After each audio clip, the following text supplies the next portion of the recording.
Dobbs, Zane Anderson, Jordan Riley, and Haddon, are any of those season ending regardless of how long you go? Yeah, for sure, Kamal and Jordan Riley. I think we're still kind of going through. I haven't gotten a full update on the other guys, but those two guys are. I mean, those were pretty big injuries, so unfortunate for them and for our team. With you guys locked into number 7, do you have any idea if you're gonna maybe hold out some guys to kind of point toward the wild card round? You know, I would say we've had some early discussions in regards to what route we're going to do, and I'll be able to update you guys later in the week. But nothing is, despite what has been reported potentially, nothing's been decided. Do you take any of your past experiences in games like this, or you have something decided and use it to educate you now, or is each year its own? I think you're always leaning on past experiences, and certainly it was a tough lesson a year ago in regards to what we lost going into the wild card round. But yeah, absolutely, you lean into those, and then kind of the state of the team as well. So I think there's a lot of variables that get thrown into play. I know a lot of people have difference of opinions on what is the best route, and ultimately we got to make what the best decision is for us. What do you think Malik Willis's status is going to be this week? Yeah, I would think I think he'd be available.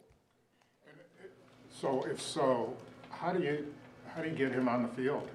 You talked about it last week about you have a franchise quarterback you want to play. If they're both playing, do you have to find a way to get a guy who's playing that way on the field? I think everything's up for discussion.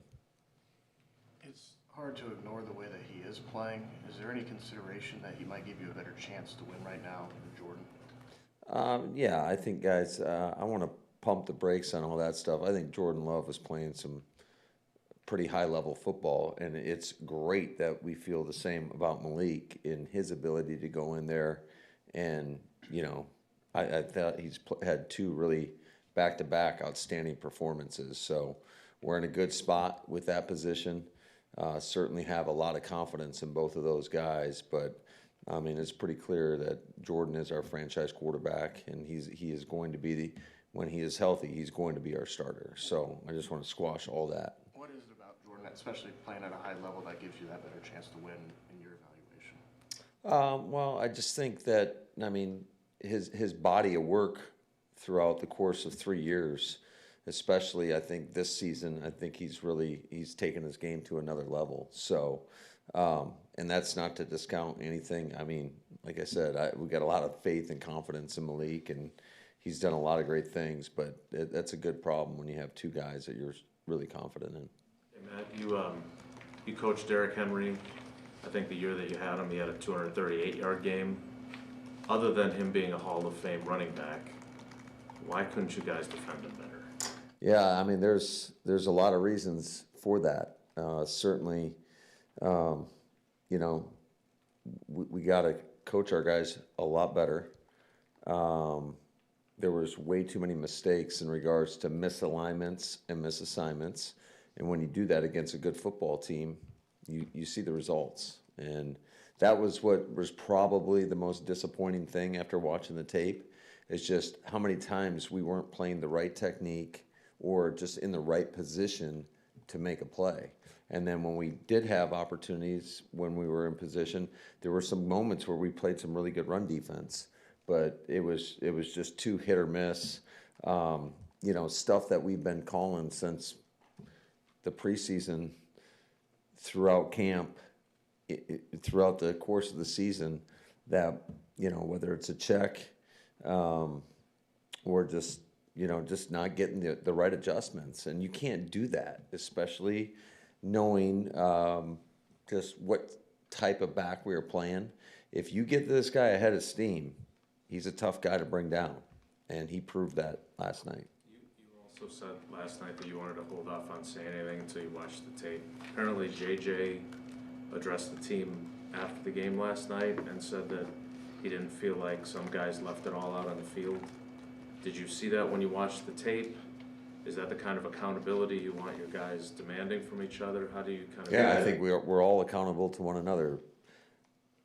Coaches to players, players to coaches, players to players, and we're all in it together. And there was definitely some moments last night where it wasn't up to the standard, and that hasn't been the case. I mean, I feel like when you look at the totality of the season, our defense has played with a certain style of play that you can kind of hang your hat on, and then there were certainly moments where it did not meet the standard. How do you make sure that that serves as a wake-up call as opposed to a symptom of further problems that could present themselves? Well, I think you have to, first, it starts with acknowledging what happened, and our guys did that. We did that today. That's why I thought it was so important to have everybody back in today to kind of like, hey, the tape is the tape. There is no hiding from the tape. So what we put out there, it is what it is, and you better acknowledge it, own it, accept it, and learn from it. So Matt, does the way that you guys played on defense yesterday impact how you want to play Sunday and going into the playoffs feeling like you've maybe turned that around, or does that not factor in Sunday? I think I would say, Rob, everything factors in. So, again, we'll make the decision that we feel is best moving forward, regardless of anything, whether you rest certain individuals. I mean, you're kind of limited, especially our situation right now with the number of injuries that occurred. Guys are going to have to play ball, and so they better approach it in such a way that they're getting their mind ready to go play ball. You mentioned alignment issues and whatnot, run defense-wise. This is easy for me to say it from the comfort of the media auditorium when I don't know what the hell's going on. But how does that happen in I'm week? glad you admit that, Bill. Well, yeah, I mean, because I don't know. But how does that happen in week 17? Yeah, that's what was so baffling, I would say, is, just sitting in there with the defensive staff today and just that hasn't been a trend. That hasn't been something that has really happened throughout the course of the season. For it to show up in that game was really bothersome. Are you talking about pre-snap alignment? Are you talking about filling gaps after the ball is snapped? All of the above. Guys not when we're calling a line stunt, you got some guys moving the right way, some guys going the wrong way. You got when you call certain fronts, if we expect a guy to line up over the center and be a zero technique, he's got to be a zero technique. He can't be a two technique or a shade. Like, you have to be. It's all intertwined. Everybody plays off one another, and so like when you don't do that, it just puts everybody at risk, and that's exactly what happened in the game. And you got to give Baltimore credit. I mean, they played hard. They played more physical than us, and they moved us. They moved us off the line of scrimmage. They controlled that game.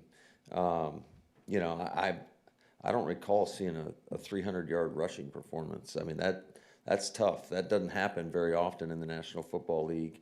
They ran the ball 55 times or whatever it was.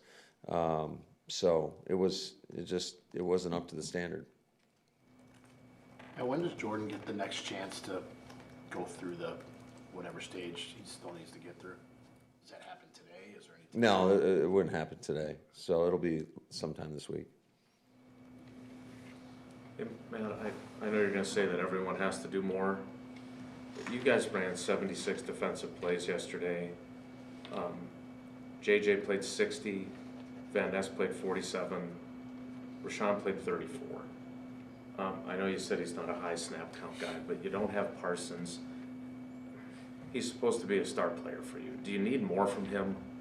I would say that we need more from everybody. So just the collective, everybody has got to raise their level and not even raise their level. They got to do their job. How about that?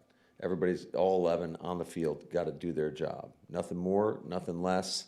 And, that might have been some of the problems yesterday in regards to guys trying to make plays and do your job.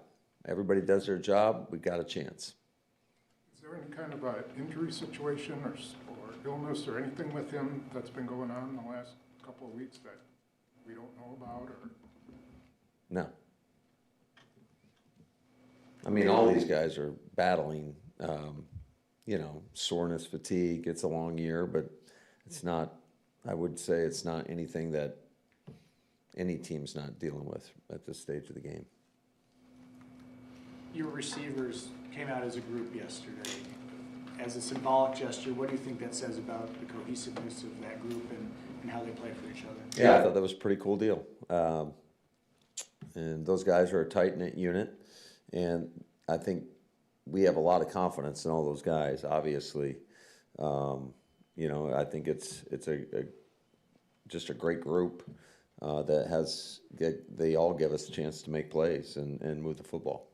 Do you know whose idea that was? To come out collectively? I do. Want to share it? I'd rather not.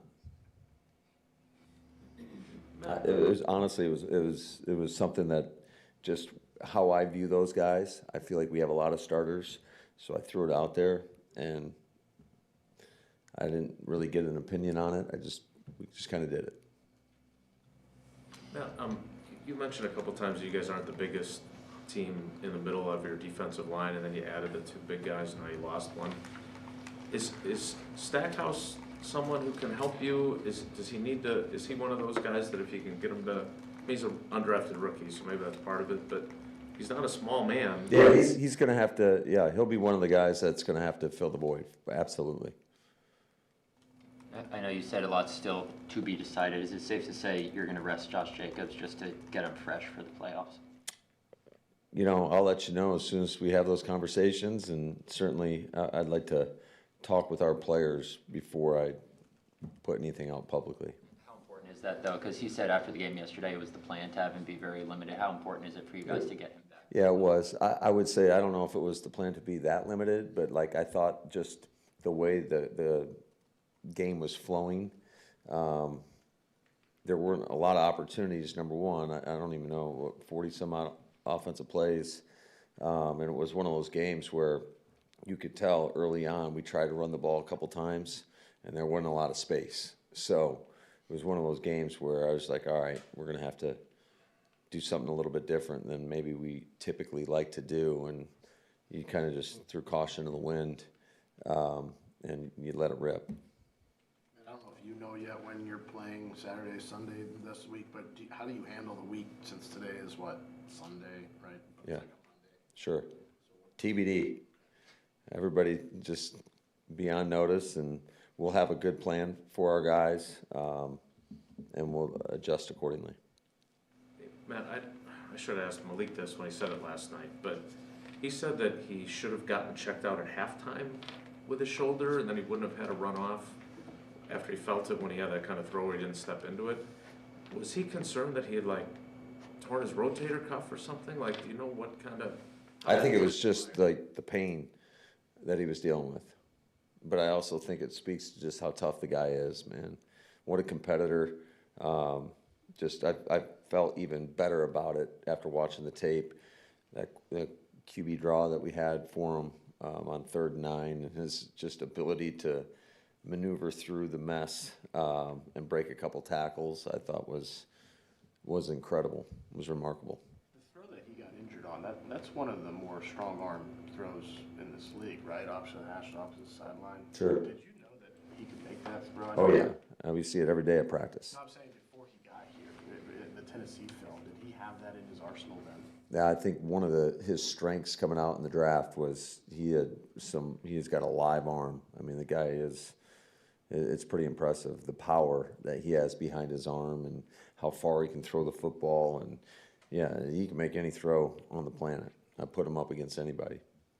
More, please. Can you go through the sequence, the 3rd and 1 and 4th and 1, Sure. where you didn't get it? So you go for the sneak, right? Yeah. Did they pinch down on the? Yeah, absolutely. And in the moment, because we were on the ball, I almost called it off just because that's a big physical front. I still think that happens quite often in football.